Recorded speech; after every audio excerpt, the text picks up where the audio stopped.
എൻ്റെ ജമന്തി പൂക്കളാണ്.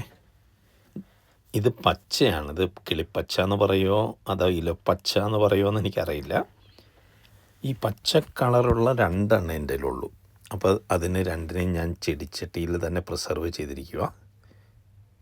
വേറെ കളറുണ്ട് കേട്ടോ എൻ്റെ അല്ലേ, പക്ഷേ ഇത് വളരെ ബ്യൂട്ടിഫുൾ ആയതുകൊണ്ട് ഞാനതിനെ പ്രിസർവ് ചെയ്തു എന്നേ ഉള്ളൂ. ഇത് ക്രൗൺ ഓഫ് തോൺസ് ആണ്. ഇത് ഡിഫറെൻറ്റ് കളറുണ്ട് എൻ്റെ കയ്യിൽ.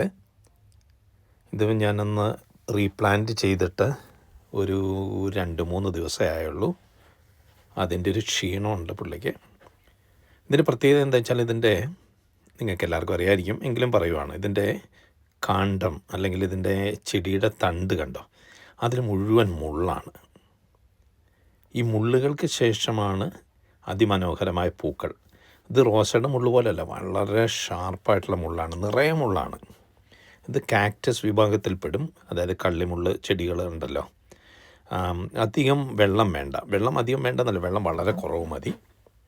പക്ഷേ ഇതിലെ പൂക്കൾ അതിമനോഹരമായ പൂക്കൾ. ആക്ച്വലി മുള്ളുള്ളതുകൊണ്ട് നമ്മൾ പൂക്കളെ ഗവനിക്കാതെ പോകുന്നു എന്ന് മാത്രം.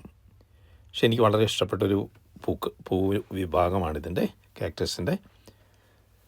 പിന്നെ എന്താ പറയുക, ട്രോപ്പിക്കൽ ക്ലൈമറ്റിൽ നന്നായിട്ട് വളരും.